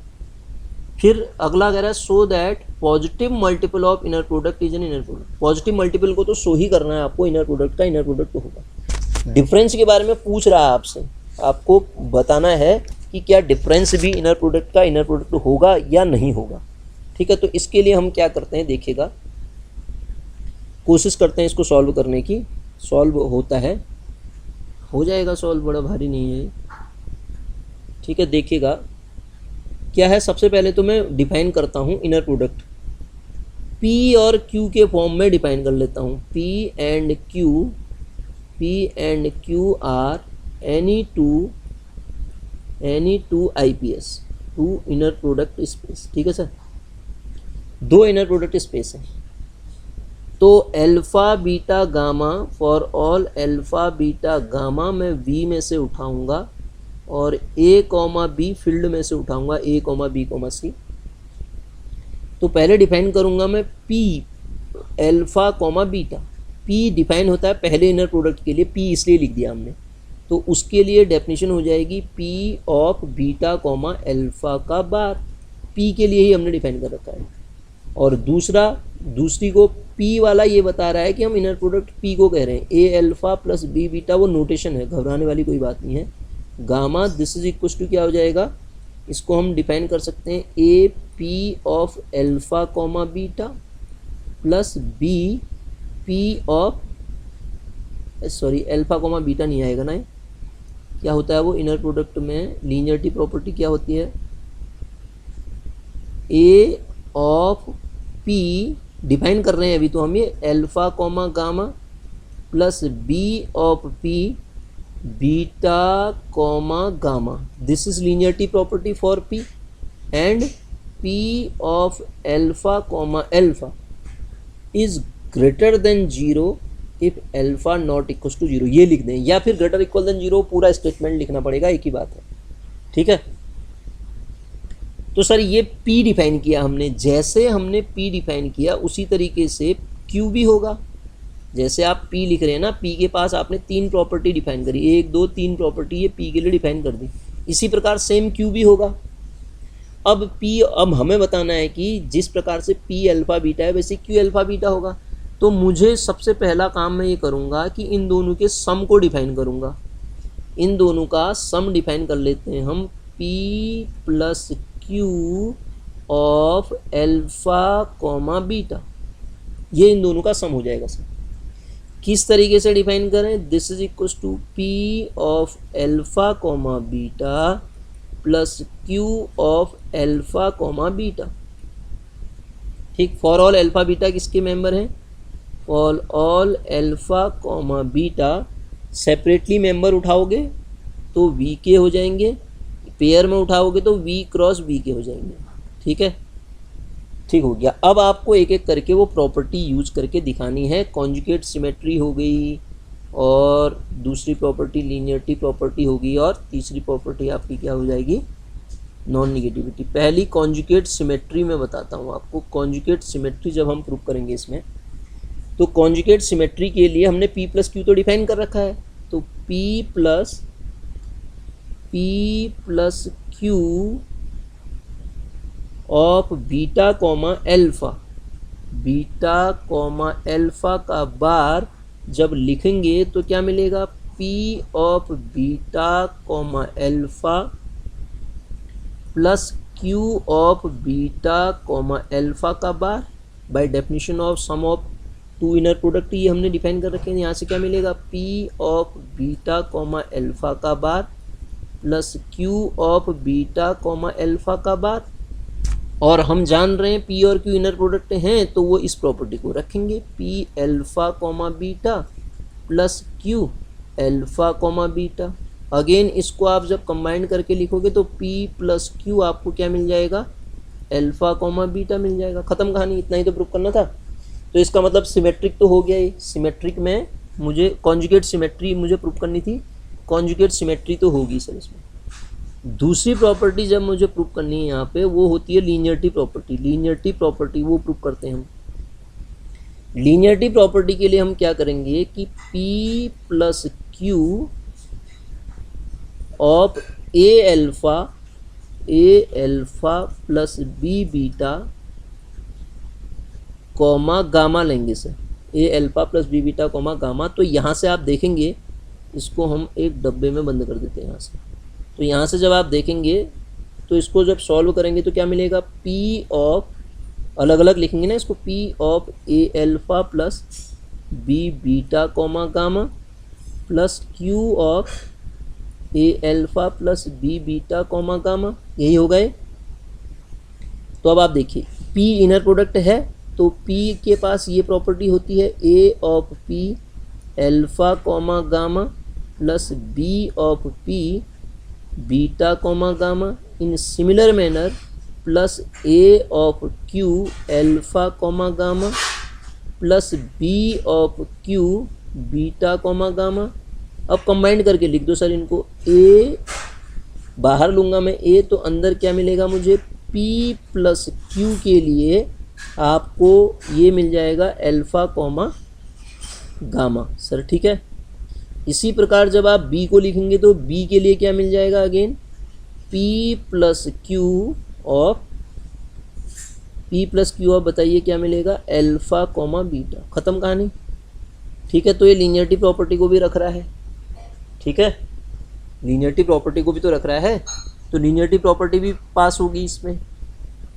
अब आती है बात तीसरी प्रॉपर्टी की, और वो तीसरी प्रॉपर्टी होती है conjugate symmetry sir, sorry non negativity. P plus Q of alpha define करते हैं हम, एल्फा कॉमा एल्फा। तो क्या मिलेगा, P of alpha comma alpha plus Q of alpha comma alpha, alpha greater than zero के लिए कह रहा हूँ, जीरो के लिए तो जीरो ही होगा, उसको प्रूव करने की जरूरत नहीं है आपको, ठीक है। तो यहाँ से आपके पास क्या मिल जाएगा, P plus Q of alpha comma alpha, ये भी नॉन निगेटिव है, आपको पता है, ये भी ग्रेटर देन जीरो है, ये भी ग्रेटर देन जीरो है, तो अपने आप ये भी ग्रेटर देन जीरो हुआ या नहीं हुआ। तो इसका मतलब ये तीनों प्रॉपर्टी को रख रहा है P प्लस क्यू, तो P प्लस क्यू क्या हो जाएगा सर, इनर प्रोडक्ट हो जाएगा। अब बात करते हैं दूसरा पार्ट, उसका कह रहा था क्या डिफरेंस भी इनर प्रोडक्ट है, तो उसके लिए मैं P माइनस क्यू को जैसे प्लस को डिफाइन किया था अल्फा बीटा में, उसी तरीके से डिफरेंस को डिफाइन करूंगा। उसको क्या लिखूंगा, P of alpha comma beta minus Q of alpha comma beta, ये लिखूंगा। तो ये जरूरी नहीं कि इनर प्रोडक्ट स्पेस होगा, ऐसा क्यों सर, क्यों, क्योंकि यदि मेरे पास P अल्फा कॉमा बीटा छोटा हो जाए, ठीक है, P अल्फा कॉमा बीटा हम ये जानते हैं ये ग्रेटर देन होता है, ध्यान दीजिएगा, ये तो जीरो से बड़ा होता है और ये भी Q अल्फा कॉमा बीटा भी जीरो से बड़ा होता है। अब आप देखिए यदि ये वाली क्वांटिटी बड़ी हुई इससे, तो इन दोनों का जो डिफरेंस आप निकालोगे, नॉर्म में किसकी बात कर रहा हूँ, जब आप नॉर्म लोगे ना, P plus Q of alpha comma alpha वाली कंडीशन लोगे, तो यदि ये बड़ा हुआ इससे, तो ये निगेटिव नहीं आ जाएगा, लेस देन जीरो नहीं आ जाएगा, जो हमारी वो नॉन निगेटिविटी वाली प्रॉपर्टी को फेल कर देगा। तो इसका मतलब ये नहीं हो सकता। तीसरा एक पार्ट इसमें और कह रहा था सर, तीसरे पार्ट को भी हम अगर आपको बताएं, तीसरा पार्ट निगेटिव वाला क्यों नहीं हुआ, क्योंकि नॉन निगेटिविटी को फेल कर देगा सर। अब जो तीसरे पार्ट की मैं बात करता हूँ, तो तीसरा पार्ट कह रहा था P multiple P plus P बराबर 2P होगा, यदि P प्लस Q है तो 2P भी होगा, नहीं होगा, मल्टीपल ये, और P प्लस P को आप 3P लिख सकते हैं। तो इसी प्रकार M टाइम P को हो या M टाइम Q को हो, वो भी इनर प्रोडक्ट हो जाएगा। इसका मतलब सो दैट पॉजिटिव मल्टीपल का मतलब क्या हुआ, पॉजिटिव मल्टीपल में ऐसे भी आ सकते हैं 4P प्लस 5P भी आ सकता है, P प्लस 2P भी आ सकता है, वो भी क्या हो जाएगा, इनर प्रोडक्ट स्पेस हो जाएगा, ठीक है सर। तो इसमें पहला पार्ट तो आपने प्रूव करा, दूसरा part is difference of an IPS is an IPS, तो आप कहेंगे जरूरी नहीं है सर। तीसरा पार्ट आपने प्रूव कर दिया, उसी में से मल्टीपल वाला भी क्या हो जाएगा, आपका IPS की प्रॉपर्टी को रखेगा सर, ठीक है। ये क्वेश्चन हो गया मेरा, इस तरीके का इस क्वेश्चन को सॉल्व करना था। अब बढ़ते हैं हम आगे क्वेश्चन को देखते हैं। इसमें कुछ क्वेश्चन और हम करेंगे, ठीक है। उसके बाद इससे पहले एक क्वेश्चन हम श्वार्ज इनइक्वालिटी वाले का पढ़े थे, उसको देखते हैं पहले। ये है, ठीक है, ये क्वेश्चन इंपॉर्टेंट है सर, इसको देखते हैं। ये क्या कहना चाह रहा है, ये हमसे कहना चाह रहा है सपोज एल्फा एंड बीटा, ये हमसे कहना चाह रहा है कि suppose alpha and beta are two vector in an inner product space V, alpha beta दो वेक्टर है इनर प्रोडक्ट स्पेस बी में, यदि mod of alpha comma beta बराबर norm alpha into norm beta आ जाए, ये है क्या, श्वार्ज इनइक्वालिटी जो थी इक्वलिटी में कन्वर्ट हो जाती है, तो एल्फा बीटा उस केस में लीनियरली डिपेंडेंट होंगे। अब आप ये समझिएगा, दो वेक्टर लीनियरली डिपेंडेंट कब होते हैं, इतना पता होना चाहिए आपको कि दो वेक्टर लीनियरली डिपेंडेंट होते हैं यदि एक वेक्टर दूसरे का स्केलर मल्टीपल। यदि मैं यहाँ पे एक को दूसरे का स्केलर मल्टीपल प्रूव कर देता हूँ, तो मैं कह पाऊँगा कि ये दो वेक्टर क्या हैं, लीनियरली डिपेंडेंट हैं। तो फॉर दिस, इसके लिए हम क्या करें, ध्यान से देखिएगा, आप इस बात को समझने की कोशिश करिएगा। तो इस क्वेश्चन को मैं प्रूव कराता हूँ। हमें कंडीशन जो दे रखी है उसके अकॉर्डिंग अगर मैं चलता हूँ, तो mod of alpha comma beta this is equal to norm of alpha into norm of beta मुझे गिवन है, नॉर्म ऑफ बीटा गिवन है, ठीक है, ये दिया है, इतना गिवन है, ठीक है, ये गिवन है norm of alpha into norm of beta given है, ठीक है सर। मतलब श्वार्ज इनइक्वालिटी का इक्वल वाला पार्ट है, इक्वल वाला पार्ट है, ठीक। यदि हम इस केस में जैसे हमने श्वार्ज इनइक्वालिटी प्रूव की थी ना, इनइक्वालिटी इफ एल्फा को यदि हम जीरो वेक्टर ले लेते हैं, तब तो सर अल्फा जीरो वेक्टर होते ही आप जानते हैं कोई भी एक वेक्टर जीरो वेक्टर आ जाता है तो किसी सेट में मान लेते हैं दो वेक्टर के बारे में बोल रहा था वो alpha vector beta vector, zero vector आना मतलब वो सेट डिपेंडेंट हो जाएगा, तब तो डेफिनेटली ये क्या हो जाएगा आपका डिपेंडेंट हो जाएगा, ये इक्वलिटी भी होल्ड होगी और वो डिपेंडेंट भी हो जाएगा, कोई दिक्कत नहीं उसमें। यदि हमने अल्फा को जीरो वेक्टर लिया तो अल्फा और बीटा जो है इस इक्वेशन को सेटिस्फाई करेंगे, क्योंकि अभी हमने जब पढ़ा था ना जीरो वेक्टर कॉमा बीटा की जो वैल्यू आएगी इसका जब आप मॉड लोगे तो आंसर में जीरो आएगा। राइट हैंड साइड में भी एक जीरो का नॉर्म क्या होता है जीरो इंटू ये कुछ भी हो जाए ये भी जीरो आएगा, तो इसकी ये वाली कंडीशन भी सेटिस्फाई हो रही है और जीरो वेक्टर किसी सेट में आ जाता है तो डिपेंडेंट होता है, वो भी प्रूव हो रहा है। अब सर अल्फा यदि नॉन जीरो हुआ, पहले केस में तो होगी सेटिस्फाई, यदि अल्फा मेरे पास कैसा हुआ नॉन जीरो हुआ, अगर अल्फा नॉन जीरो है तो नॉर्म ऑफ अल्फा हमेशा ग्रेटर देन जीरो होगा। नॉर्म ऑफ अल्फा यदि ग्रेटर देन जीरो है तो गामा इज इक्वल टू मैं क्या लेता हूँ beta minus beta comma alpha upon norm of alpha square, norm of alpha square comma alpha में ये वेक्टर मैंने कहा था इसको आपको याद रखना पड़ेगा, ये कंसीडर करते हैं, ठीक है। इसी से तो हमने श्वार्ट्ज इक्वलिटी निकाली थी।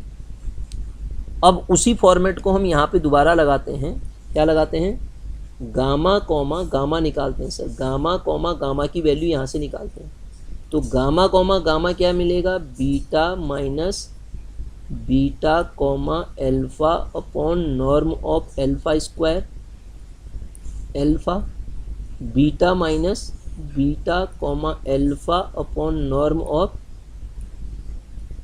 Alpha square alpha. सर मैंने इसको लीनियरिटी प्रॉपर्टी लगाना आपको बता रखा है, इसमें दो प्रॉपर्टीज़ का यूज होगा। पहली प्रॉपर्टी होगी a alpha plus b beta comma gamma, और वो प्रॉपर्टी क्या होती है a of alpha comma gamma plus b of beta comma gamma. दूसरी प्रॉपर्टी इसमें यूज होगी alpha comma a beta plus b gamma, और उसकी वैल्यू क्या होती है sir a bar of alpha comma beta plus b bar of alpha comma gamma. Schwarz पढ़ाते समय मैंने आपको ये ढंग से बता रखा है, तो अब इसको मैं डायरेक्ट लिखूंगा। इसका जो वैल्यू निकल के आता है वो क्या निकल के आता है नॉर्म ऑफ, आप खुद करेंगे, इसको करा रखा है मैंने, माइनस यहाँ पे क्या था वो बीटा कॉमा अल्फा का बार और beta comma alpha upon norm of alpha square, ठीक है, माइनस अगले वाले में अल्फा कॉमा बीटा का बार और अल्फा कॉमा बीटा अपॉन नीचे क्या नॉर्म ऑफ अल्फा का स्क्वायर, और लास्ट वाले में beta comma alpha beta comma alpha का बार, ये सेकंड वाली और लास्ट वाली कट जाती है ना, norm of alpha square norm of alpha square into norm of alpha square.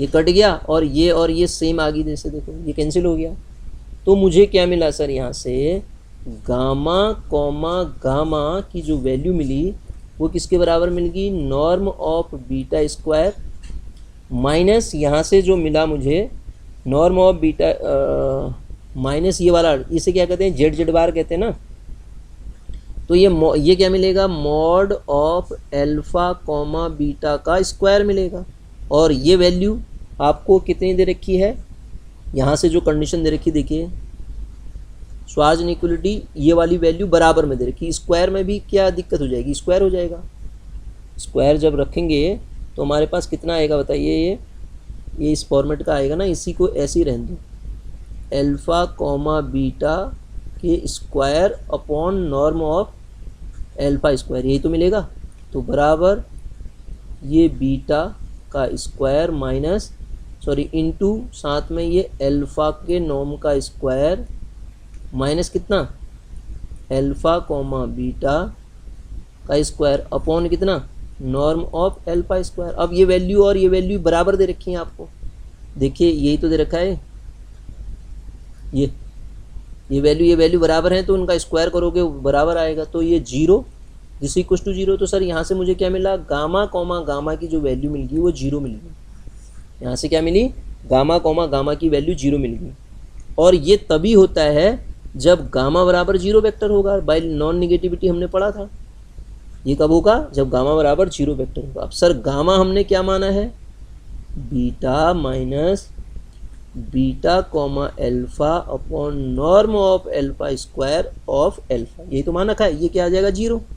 तो यहाँ से देखेंगे आप, तो beta is equal to beta comma alpha upon norm of alpha square into l. ये देखिए आप, ये स्केलर होती है ये वाली क्वांटिटी पूरी, ये वाली जो वैल्यू होती है ये पूरी स्केलर होती है, देखिए ये वाली स्केलर होती है। तो beta vector scalar multiple of alpha मिल रहा है। तो यदि बीटा वेक्टर मेरे पास स्केलर मल्टीपल मिल रहा है एल्फा का, तो एल्फा और बीटा क्या हो जाएंगे, एल्फा और बीटा लीनियरली डिपेंडेंट हो जाएंगे। क्यों? क्योंकि दो वेक्टर यदि लीनियरली डिपेंडेंट हैं तो एक दूसरे का स्केलर मल्टीपल होता है, एक जो होता है दूसरे का स्केलर मल्टीपल होता है, ये हमने पढ़ रखा है सर। ठीक है, आगे देखते हैं अगला क्वेश्चन क्या कह रहा है, उसको भी देखते हैं। ये कहता है, अगला क्वेश्चन क्या हमारे पास ये है, ठीक है, norm of in an inner product space, इसको भी करते हैं, क्या कहना चाह रहा है। ठीक है, ये हमसे कहना चाह रहा है alpha beta vector in an IPS, then so that norm of alpha plus beta का स्क्वायर एल्फा माइनस बीटा का स्क्वायर इतना होगा। इतनी बार पूछा गया एग्जाम में, पैरेललोग्राम लॉ कहते हैं इसको। ठीक है, हमने ट्राइंगल इनइक्वालिटी भी पढ़ी थी, तो इसी प्रकार पैरेललोग्राम लॉ भी पढ़ लेते हैं, इसको प्रूव कर लेते हैं। सर देखो, ये तो बहुत आसान है। कैसे आसान है? क्योंकि जब आप इसको खोलेंगे, norm of alpha plus beta के स्क्वायर को जब आप ब्रेक करेंगे, तो आप जान रहे होते हैं इसकी वैल्यू क्या होती है, alpha plus beta comma alpha plus beta होती है, हाँ या ना,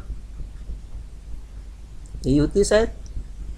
अब इसमें लीनियरिटी प्रॉपर्टी, दो बार में प्रॉपर्टी लगाऊंगा, a alpha plus b beta comma gamma वाली लगाऊंगा पहले।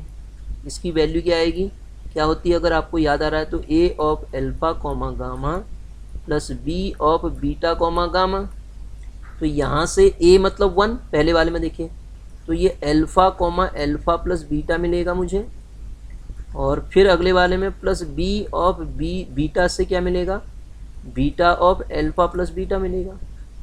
फिर क्योंकि ये रियल नंबर है 1 1, तो बार का इतना कुछ फर्क पड़ना नहीं। बार वाली प्रॉपर्टी क्या होती थी, alpha comma a beta plus b gamma, this is equal to a bar of alpha comma beta plus b bar of alpha comma gamma. तो लगा दो, तो क्या आएगा, ये जब इस प्रॉपर्टी को आप यहाँ लगाएंगे तो आपके पास ये क्या मिलेगा, एल्फा कॉमा एल्फा, और अगला क्या मिलेगा, प्लस एल्फा कॉमा बीटा, बार वाली प्रॉपर्टी का यूज करिए, प्लस अगले वाले से क्या मिलेगा, beta comma alpha plus beta comma beta. क्योंकि अगर कॉम्प्लेक्स नंबर होता तो बार का भी फर्क पड़ता ना, लेकिन इसमें पढ़ना नहीं है, तो ये क्या आ जाना है, norm of alpha square plus alpha comma beta plus beta comma alpha plus norm of beta square. ये आना है, इक्वेशन 1 लिख देता हूँ। ये मेरे पास क्या आया सर, एल्फा प्लस बीटा के नॉर्म का स्क्वायर आया। अब आप आगे आइए, इसके बाद जब एल्फा माइनस बीटा वाला निकालेंगे सेकेंड वाली कंडीशन में, norm of alpha minus beta का स्क्वायर निकालेंगे, फिर वही कंडीशन लगाएंगे हम, alpha minus beta comma alpha minus beta. तो इसमें क्या हो जाना है, एक्स्ट्रा क्या आ जाएगा, दिस इज इक्वल टू, अब आप खुद ही समझदार हो गए, इसको कर सकते हैं, norm of alpha square minus यहाँ आ जाएगा एल्फा कॉमा बीटा और minus beta comma alpha plus norm of beta square. तो प्लस माइनस माइनस प्लस हो जाएगा ना, इक्वेशन सेकंड। दोनों को जोड़ दो लेफ्ट हैंड साइड में, तो आपके पास मिलेगा norm of alpha plus beta का square plus norm of alpha minus beta का स्क्वायर। यहाँ देखिए ये उड़ जाएंगे, ये वाला पोर्शन और ये वाला पोर्शन उड़ गए प्लस माइनस के, और ये जुड़ गए, 2 टाइम क्या हो जाएगा, नॉर्म ऑफ एल्फा का स्क्वायर प्लस बीटा का स्क्वायर। ठीक है, इसका ज्योमेट्रिकल इंटरप्रिटेशन देना चाहें तो ज्योमेट्रिकल इंटरप्रिटेशन भी हम इसका दे सकते हैं सर। ठीक है, तो इस तरीके से इस क्वेश्चन को ये प्रूव करना था ना, देखिएगा ये वाला पार्ट प्रूव करना था, ये भी हमारा प्रूव हो गया। ठीक,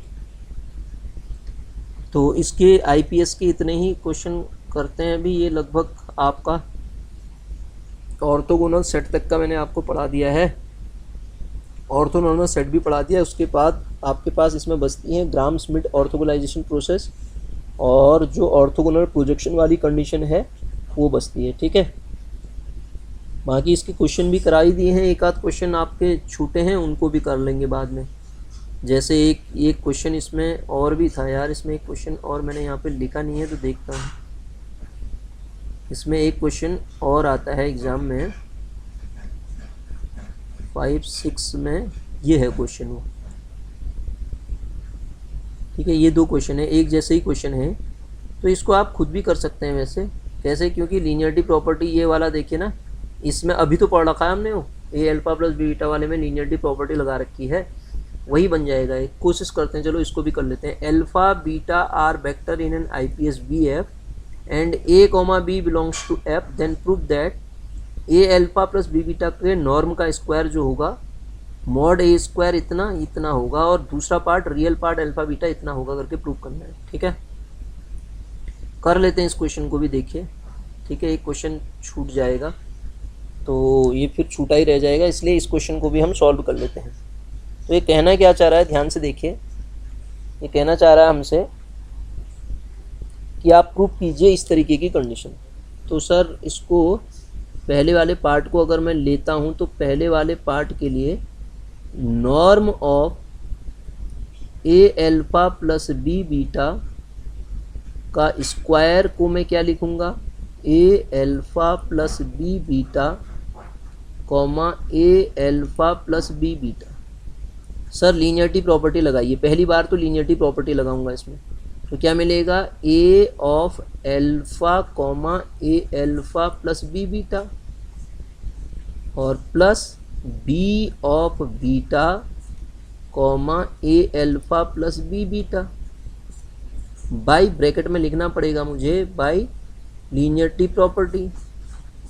अगेन वो बार वाली प्रॉपर्टी लगाता हूँ, a of a bar of alpha comma alpha plus आपके पास ए तो है ही है, यहाँ से क्या मिलेगा, मैं एक साथ लिख दे रहा हूँ उसको, a of b bar of alpha comma beta. इसी प्रकार इसमें बताइए b of a bar of beta comma alpha plus b of b bar of beta comma beta, यही मिलेगा सर।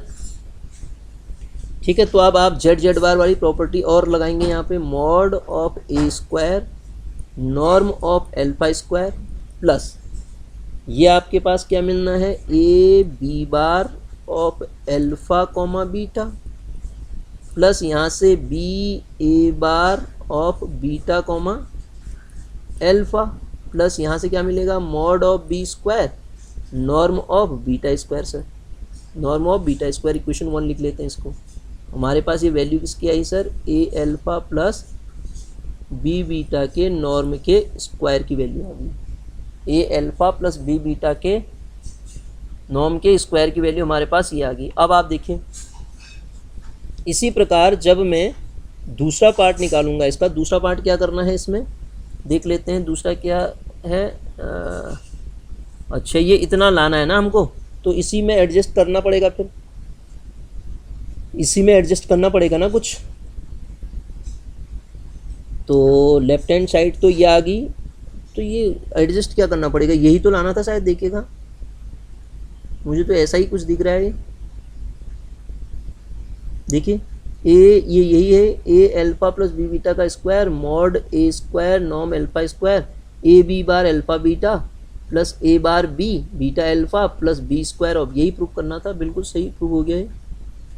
ठीक है, इसका सेकंड वाला पार्ट जो है, इसके लिए ये वाली वैल्यू हमने अभी निकाली थी ऊपर, तो उनका यूज़ कर सकता हूँ मैं। अब डायरेक्ट अगर मैं सेकंड वाले पार्ट के लिए इसकी वैल्यू लिखता हूँ, तो मैंने क्या निकाली थी, अल्फा प्लस बीटा के नॉर्म का स्क्वायर, लीनियरिटी प्रॉपर्टी लगा के वो कितना आ रहा था, दिस इज इक्वल टू, आपको याद आ रहा है तो इससे ऊपर वाला क्वेश्चन ही तो कर रखा है, norm of alpha square plus alpha comma beta, alpha comma beta. और सेकंड वाला पार्ट क्या था उसका, प्लस वाले में बीटा कॉमा अल्फा था, तो बीटा कॉमा अल्फा को मैं क्या लिख सकता हूँ, L plus alpha comma beta bar लिख सकता हूँ। वो बीटा कॉमा अल्फा था सर, आप प्रूव करके निकाल के देखो, और ये क्या है आपके पास, नॉर्म ऑफ बीटा स्क्वायर। ठीक है सर, इसको आप जब आप दोबारा से खोलेंगे तो नॉर्म ऑफ ए स्क्वायर तो सही है, जेड प्लस जेड बार क्या होता है बताइएगा, 2 time real part of Z, Z मतलब एल्फा कोमा बीटा, ये जेड है मेरे पास, plus norm of beta square, plus norm of beta square, इसको इक्वेशन 1 ले लेते हैं। इसी प्रकार जब इक्वेशन सेकंड को मैं लिखूंगा तो इक्वेशन सेकंड क्या होगी, एल्फा माइनस बीटा, ये भी मैंने ब्रेक किया था, माइनस ही था वो, तो क्या हो जाएगा, अब आप डायरेक्ट लिख सकते हैं ना, लेकिन एग्जाम में पूरा करेंगे आप इसको। माइनस का क्या आएगा यहाँ पे, माइनस साइन जब हम कॉमन लेंगे तो हमें मिलेगा ये एल्फा कॉमा बीटा, वहाँ पे वो दोनों माइनस आ रहे थे ना एल्फा, इसलिए माइनस साइन कॉमन लेना पड़ेगा मुझे। ठीक है, प्लस जो बीटा कॉमा एल्फा था उसको भी इसी लाइन में मैं एल्फा कॉमा बीटा बार रख दे रहा हूँ, और ये plus norm of beta square आ जाएगा sir, norm of beta square. तो क्या मिला ये, norm of B square beta नहीं, norm of A square minus 2 time real part of alpha comma beta, और plus norm of beta square, norm of beta square, sorry beta square ही तो होगा यार, ये क्या कर रखा है मैंने, ए क्यों लिख दिया होगा, ये ए नहीं सर, ये एल्फा है, ये एल्फा है, ये एल्फा बीटा ए कर दिया मैंने, एल्फा स्क्वायर होगा ना ए क्यों होगा यार, norm of alpha square, alpha बोल रहा हूँ मैं, लिख ये रहा हूँ। ठीक है, एल्फा होगा, हाँ ध्यान दीजिएगा इसको सर, ध्यान दीजिएगा, एल्फा होगा। तो अब आप देखिए इसको इक्वेशन सेकंड लिखिए, दोनों को जोड़ दीजिए यहाँ से, तो यहाँ से जब आप जोड़ेंगे norm of alpha plus beta का स्क्वायर, प्लस जोड़ना है घटाना है हमें, क्या करना है पहले देख लेते हैं इसमें। अच्छा, बीच में माइनस लाना है ना, तो घटाना पड़ेगा इसको। पहली बात तो यहाँ पे जरा सा ये इसको गड़बड़ हो रही है यार, इसको सही करते हैं। ठीक है,